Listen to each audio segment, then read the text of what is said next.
Hello, you're watching TVP World News. I'm Jonasz Rewiński.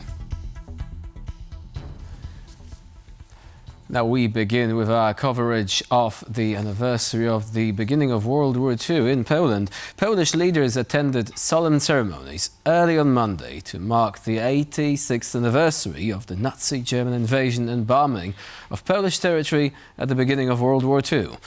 President Karol Nawrocki, Prime Minister Donald Tusk, Defence Minister Władysław Kosiniak-Kamysz and Parliament Speaker Szymon Hołownia gave speeches and laid wreaths to honour the heroes. The ceremonies took place at Westerplatte, a Polish military outpost on a peninsula in Gdańsk, where exactly 86 years ago, on the 1st of September 1939, at 4:45 a.m., Germany fired the first shots of the war.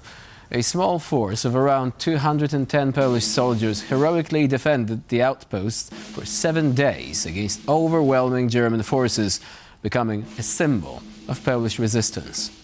The 1939-1945 German occupation of Poland killed more than 5 million Poles.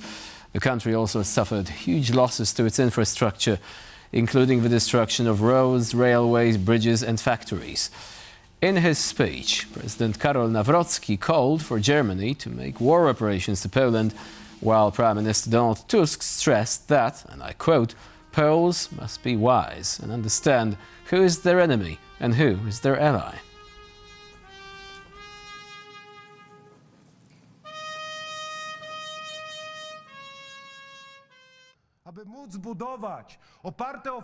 In order to build a partnership with our Western neighbor based on truth and good relations, we must finally resolve the issue of war reparations from the German state, which I, as the President of Poland, unequivocally demand for the common good and for our future. War reparations will not be an alternative to historical amnesia. Poland, as a frontline state, the most important country on NATO's eastern flank, needs justice, truth, and clear relations with Germany, but also reparations from the German state. We must be so strong, we must be so wise, we must be so united that no one, from any part of the world, will ever again think of attacking our homeland.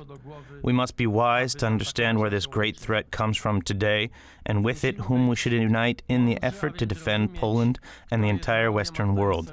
Our civilization, which is the civilization of freedom. Poland, Europe, NATO, our allies, this is the result of the lesson we learned from the loneliness of 1939. Westerplatte means strength. Westerplatte means hope. Westerplatte means commitment. Those who did not leave their positions in the transit depot for hours, suffering from hunger, scarcity, and bitterness, needed strength and endured hardships. They needed strength which they shared, the strength which they knew united them even though they came from different directions. Westerplatte gave hope to all of Poland. In Gdańsk, Polish Prime Minister Donald Tusk met Polish President Karol Nawrocki on the sidelines of a ceremony marking the 86th anniversary of the outbreak of World War II. The talks focused on the president's upcoming visit to Washington. Both leaders attended commemorations at the Westerplatte Peninsula on Monday morning, alongside top officials, including Poland's Defence Minister and the Speaker of Parliament. Government spokesperson Adam Szłapka confirmed that Tusk and Nawrocki held a private meeting during the event.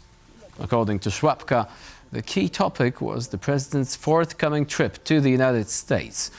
President Nawrocki is scheduled to visit Washington on Wednesday, the 3rd of September, at the invitation of US President Donald Trump. It will be his first foreign visit since taking office. Since 2022, the commemorative events surrounding World War II feel different. Poles are witnessing their grandparents' stories playing out once again just behind the border. In a show of solidarity, city officials of Gdańsk, as well as guests from Ukraine, gathered to pay respects to defenders of Mariupol. TVP World's Natalia Komarov has prepared this special report. After World War II, the dominant sentiment was never again. And yet, brutal wars of imperial conquest continue. This charming square in Gdańsk is named after the brave defenders of Mariupol, members of the Ukrainian diaspora, as well as local citizens simply wishing to express solidarity with their neighbors, met here on this symbolic day to pay respects to the victims of Russian invasion of Ukraine. The deputy mayor of Mariupol, Serhiy Orlov, also came here today, and we spoke to him about the meaning of this event.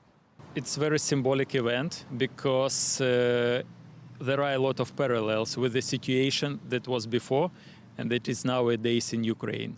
So first of all, we are talking about bravery of Polish heroes. We are talking about bravery of Polish defenders. We see a lot of parallels in Ukraine. So heroic siege of Mariupol and heroic defense of Mariupol lost for 86 days. So 86 days after awful shelling, our defenders continue to defend and they fight for Ukrainian independence.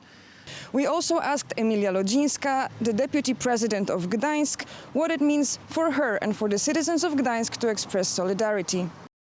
Today marks 86 years since the outbreak of World War II. I think that Gdańsk, as the place where the war actually began, understands perfectly well the consequences of war, violence, and aggression. This was the first time that the September 1st commemorations included a moment to reflect on the fact that senseless brutality did not disappear from the world after defeat of Nazi Germany. From Gdańsk for TVP World, Natalia Komarow. European capitals are preparing, quote, pretty precise plans for potential troop deployments to Ukraine as part of post-war security guarantees. This is according to European Commission President Ursula von der Leyen, who made the remarks in an interview with the Financial Times. In the interview, von der Leyen said there was a clear roadmap for possible deployments, adding that security guarantees are paramount for a lasting peace in Ukraine. She also confirmed that the plan under discussion could involve tens of thousands of EU troops, supported by U.S. command and control systems, surveillance, and intelligence assets. According to von der Leyen, those arrangements have already been agreed upon during last month's meeting in Washington between Donald Trump, Volodymyr Zelensky, and EU leaders.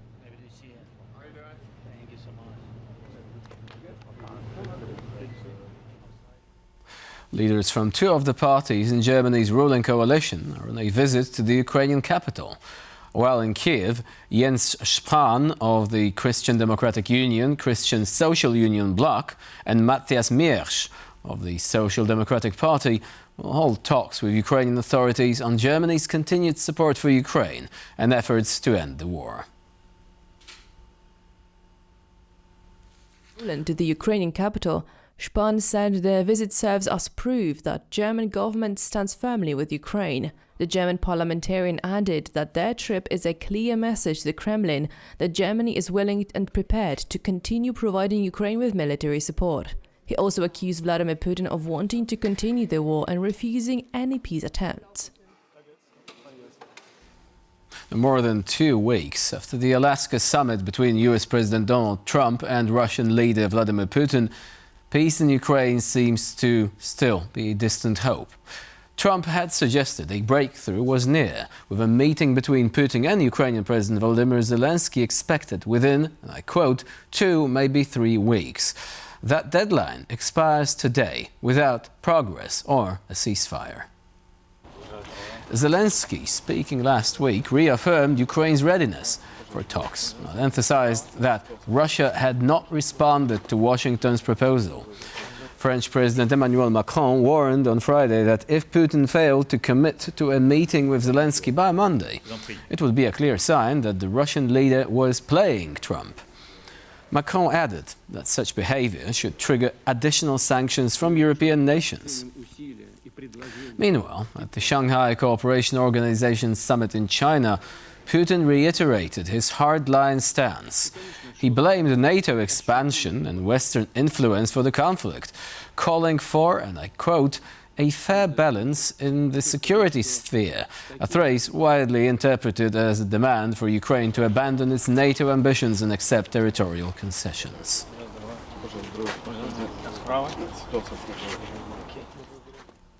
Russian energy giant Rosneft has seen its net income fall by 2/3 in the first half of the year, the company's CEO Igor Sechin has said. The manager attributed the drop to rising global oil production. Even though Rosneft's net income has plunged by 2/3, the company still earned $3 billion in the first half of 2025. Rosneft is the largest oil producer in Russia, responsible for around 40% of the country's global output. Global oil output has been steadily increasing this year on the back of production hikes announced by the members of OPEC+, a group which includes Middle Eastern countries and Russia, among others.